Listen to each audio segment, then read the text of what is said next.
नमस्कार दोस्तों, US academy के प्लेटफॉर्म पर आप सभी का एक बार फिर से मैं स्वागत करता हूं। आज की जो प्लेसेस इन न्यूज़ की बात है वो आप सभी ने पिछले 3-4 दिनों में कहीं ना कहीं इन छोटे छोटे मुद्दों में डिस्कस किया ही होगा। अभी आप सभी को पता है जैसलमेर में एक अप्रत्याशित घटना घटी जहां बोरवेल खोदे जाने के दौरान अचानक से पानी और गैस अप्रत्याशित मात्रा में बाहर निकलने लगे, जिससे वहां के लोगों के अंदर वहां के नहीं बल्कि जियो साइंटिस्ट या फिर हम कह ले तमाम भारतीयों के अंदर एक बार फिर से ये प्रश्न चिन्ह उठने लगा कि क्या सच में सरस्वती नदी का प्रवाह राजस्थान के क्षेत्र में पाया जाता है। आज उसी क्षेत्र के बारे में हम बात करने वाले हैं और उसको देखेंगे कि किस तरीके से ये हमारे अपकमिंग एग्जाम यूपीएससी 2025 और उससे संबंधित जो हमारे स्टेट लेवल के एग्जामिनेशन है उससे ये किस तरीके से संबंधित हो सकती है। सरस्वती नदी के बारे में अगर मैं बात करूं तो आप सभी जानते हैं वैदिक साहित्य में इसको देवी तमा, माते तमा, नदी तमा कहकर सबसे पवित्र नदियों में से सर्वोत्तम स्थान प्रदान किया गया है। यह नदी कहीं ना कहीं आज गोपनीय तरीके से, या जिसे हम गुप्तगामिनी के तरीके से जानते हैं, गुप्तगामिनी के तरीके से अपने मार्ग को ये बदलती रहती है। अभी हाल ही में चर्चा में दूसरा रहने का कारण इसके ये भी है कि आज जहां महाकुंभ का आयोजन प्रयागराज में किया जा रहा है वहां त्रिवेणी संगम में भी गंगा यमुना सरस्वती का ही हम लोग यहां समायोजन देखते हैं। आइए देखते हैं क्या मामला था और कैसे क्या क्या चीजें वहां पर दिखाई पड़ती हैं। राजस्थान के जैसलमेर जिले में अचानक हुई भूगर्भीय घटना के कारण ट्यूबवेल ड्रिलिंग के दौरान पानी और गैस का विस्फोट हुआ, जिससे सरस्वती नदी के पुनः सतह पर आने को लेकर हमारे देश में एक बार फिर से बहस छिड़ गई है। कुछ लोग इसे अलग अलग धर्म के व्यू से देख रहे हैं तो कुछ लोग इसे भूगर्भीय घटनाओं के संदर्भ में बात कर रहे हैं।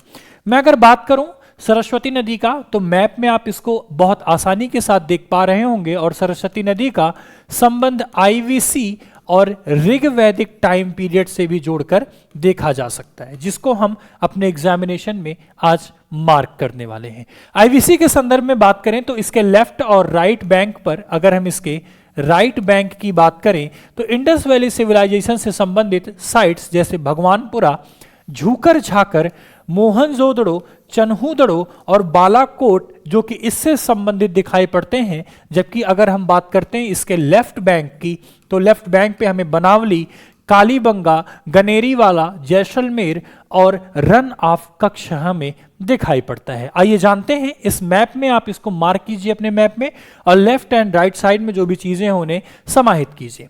सरस्वती नदी की अगर मैं बात करूं तो इसका ओरिजिन कहां से होता है? इसका origin Kapal Tirth in Himalayas near Kailash flowing toward southward onward towards the Mansarovar. Kapal Tirth नामक जगह से इसको हम निकलते हुए देखते हैं और दक्षिण की ओर मानसरोवर की ओर यह प्रभावित होती है।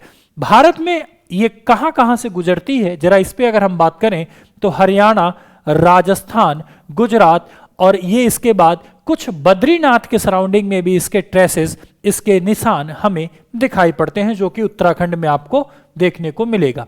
सरस्वती नदी आल्सो नोन एज द गुप्तगामिनी, गुप्तगामिनी के नाम से सरस्वती नदी को जाना जाता है। साथ ही साथ मैंने आपको यह भी बताया कि वैदिक लिटरेचर इस बात की तरफ फोकस करते हैं कि सबसे पवित्रतम नदियों में से ये नदी मानी जाती है, जिसे देवी तमा, माते तमा, नदी तमा इत्यादि के नाम से संबोधित किया जाता है। ऋग्वेद में इसे विशेष रूप से नदी सुसुप्ति में एक आदर्श माता और सर्वोच्च देवी के रूप में इसको माना गया, इसको नामांकित किया गया है।